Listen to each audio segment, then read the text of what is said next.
on ABC Radio. And now, here is Paul Harvey, News. You heard? There's been a fire in Atlantic City? Well, it's under control now, but a whole block of buildings, just a block away from the boardwalk, went up. 5 hotels and a rooming house destroyed, and an ancient apartment almost.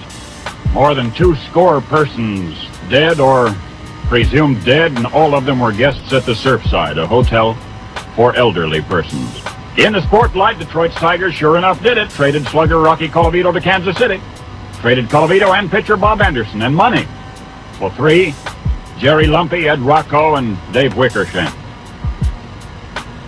The Senate of the United States will not be quite the same without Carl Vinson. All of my life, he's been a fixture. For almost 50 years, this distinguished Georgia Democrat has been one of the most powerful voices in behalf of fiscal responsibility and military preparedness. His health appears fine, but Senator Vinson has had 80 birthdays, including today's, and he wants the rest of his years free from official responsibility. Georgia's Governor Sanders says this will facilitate redistricting in his state because there will be only 9 incumbents running now. Glenda Unterreiner, Secretary, 26. Moved from St. Louis, Missouri to New York City 6 weeks ago. Last night, she sat in front of her mirror, tiring her hair in her furnished room in Queens, and suddenly slumped over dead from a sniper's bullet through the window. The window through which the bullet came faces the Long Island Railroad tracks. Yale's Professor Barghorn, back home in Connecticut, says he was not spying in Russia, that there was no justification for his arrest and detention, says he was interrogated incessantly. At the same time, 11 Soviet scientists are today on an inspection tour of our National Atomic Laboratory in Oak Ridge, Tennessee. Havana, ouch, communism hurts. They didn't tell us it was going to be like this. When Fidel Castro was leading his rebels down from the hills, he told them they were fighting Batista and the United Fruit Company and the imperialists of the United States. He promised all these things the rich people had, we the workers, one day will have. But he forgot to tell them they'd have to keep working. He neglected to explain that the rich people got rich the only way there is to get rich, by working, and this puts a different complexion on the revolution. The leisure-loving Latin who loves to sit in the shade or play in the surf saw the rich people languishing on the Veradero beaches and dreamed that this would be his life after the revolution. But now, well, Cuba is desperately hungry, a universally needy nation. They took it away from the rich people, all right. So now everybody is poor. And today the brutal taskmaster of the revolutionary government, Minister of Industry, Che Guevara, decrees longer hours with less pay in the cane fields and no malignery. Over Havana Radio, Guevara says Cuba's principal difficulty is the lack of desire of the people to work. So from now on, he says, any work stoppage will be construed as anti-revolutionary,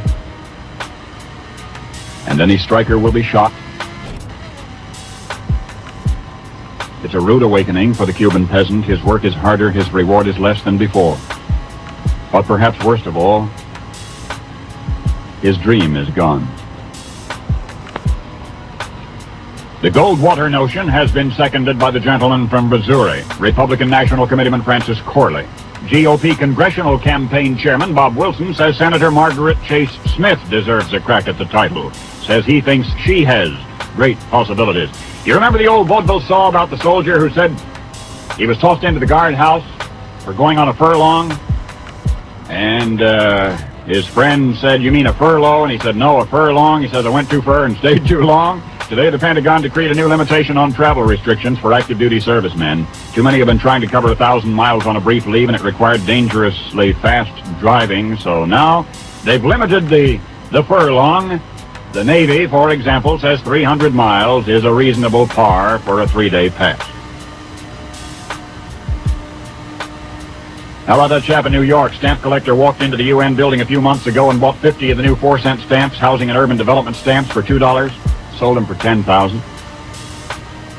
He noticed after he got home that they had an imperfection. The black color sections and the commemorative inscription were missing, and the firm to which he sold the stamps for $10,000 will resell those 4-cent stamps for $390 each, or a total of about $20,000. Yeah. Today, you and I are visiting in the studios of WSGA in Savannah, Georgia, and over the desk, which I have borrowed for this day, is a message I read on an earlier visit today, but in case you missed it, I want you to hear it. It says, and hear this closely now, you say one picture is worth 1,000 words? Well, let's see about that. You give me 1,000 words, and I'll give you the Lord's Prayer and the 23rd Psalm, and the Hippocratic Oath, and a sonnet by Shakespeare, and the preamble to the Constitution, and Lincoln's Gettysburg Address. I'll still have enough words left over for just about all of the Boy Scout oath, and I wouldn't trade you those things for any picture on earth. Page 2. Free sample today. I know you've never heard an insurance man offer you a free sample of anything before. You know, one of the reasons, I think, is because for so many years we had to use what they call court-tested language. And so you had to have a Philadelphia lawyer sitting at your elbow before you could understand an insurance contract, and it wouldn't have made any sense for an insurance company to offer you a free sample. But now a policy has been written. It's part of the White Cross plan by Bankers Life and Casualty Company of Chicago. A policy has been written, the GR 739, which is so simple it's just about 250 words long, about one typewritten page. Easy to understand words. I can. Anybody can. Please let me see that you get a free sample of the policy. A free sample policy. You're not asked to buy it now, just to look it over, because it sounds too good to be true unless you see it in black and white. I'll see that you get one if you'll just write for your free sample policy to Paul Harvey, Box 6906, Chicago. This is Savannah, Georgia. It has been 7 years since I was last here. Some cities to which you return after a year or so are hardly recognizable anymore. Everything is uncomfortably unfamiliar. In Savannah, everything is comfortably familiar. Oh, there is some newness hereabouts, big upgrading of port facilities, but in Savannah the emphasis is not on newness. I spent last week in our nation's hard-riding, hairy-chested Southwest, out where men are men and everything has to be the newest and the biggest and the most expensive to be the best. This is Savannah, Georgia, where women are ladies and nothing else is worth hardly anything at all unless it's more than 100 years old. Where the new West is stimulating, the old South is refreshing. If the skylines are lower, the pace is slower, the pressures are less. Here and now, as 7 years ago, there is most interest in the restoration and preservation of ancient landmarks. I'll be speaking here tomorrow night to a Freedom Forum at Savannah's City Auditorium. Between now and then, looking about and listening and relaxing in the park-like atmosphere of a city where the streets detour around the trees. Here as elsewhere, Dixie is wrestling with its conscience these days. Here, where tradition is almost everything, the philosophical tradition is conservative. The political tradition is Democrat. And the two are on a collision course. Everybody still wants to be conservative. Everybody still wants to be a Democrat. And you can't be both anymore. It's a hurtful thing for an outsider to watch. It spawns compromise on the one hand and extremism on the other. Here, where a piece of furniture is made more precious by the scuffs and scars which are the patina of time, folks prefer their country and their political party and their society imperfect, without modification, modernization, homogenization. They don't think their old Constitution needs a Formica top. You familiar with the Route 66 television program? The cast and crew of this TV show are on location in Savannah this week. I breakfast with most of them in the mornings. They're shooting scenes for upcoming episodes and getting an early start these days because all of them want a little time off for Christmas if they can. But as I say, they're shooting scenes for their television program around the town, upsetting nobody. I mean, the stars and the starlets of the series go about their play acting almost unnoticed, or arousing only the most casual curiosity. This is Savannah, Georgia, and it always will be. Here is a potpourri of the day's news from page 3. Oh, in Nashville, Tennessee, Albert Henry Stone fell asleep at the wheel and his car ran through a busy intersection and jumped the curb and tore down a fence and bounced off 3 buildings before it stalled out. You know Henry's unhurt, but awake. Another thing you might have missed, there's a note on a placemat in a restaurant in Covington, Kentucky, which says, quote, 4,076 people last year died of gas.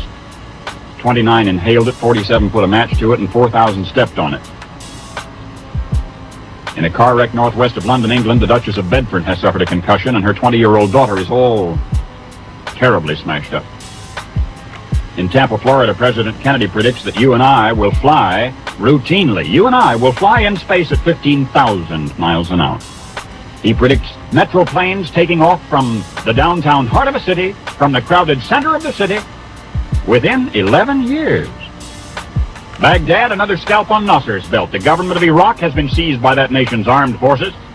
They've thrown out the Ba'ath Party, and they're moving now to merge with Syria and the UAR. An American Army sergeant killed in South Vietnam, the 76th American to die in that war. Now Venice, Italy, one of those rare cities which more than lives up to the travel folders, is going modern. The new civic hospital will be designed by a specialist in ultra-modern architecture. Our For What It's Worth department has an inside story. I mean, mostly for insurance men. A.S. Muir, Gisborne, New Zealand, claim examiner for the insurer, approved the woman's claim for £600 when she lost her valuable diamond ring. She lost her diamond now almost a year ago, and the insurance company paid her the thousands of dollars it was worth. The other day, the woman wrote that she had found the missing diamond. Mrs. Muir, or rather Mr. Muir, read the first line of the letter, elated that his company would regain its loss now. She had found her ring. But then he read on, and the woman said she had found the ring, so she did not think it was fair to keep the money which the insurance company had paid her. So she had donated the money to the Boy Scouts. Paul Harvey. Good day.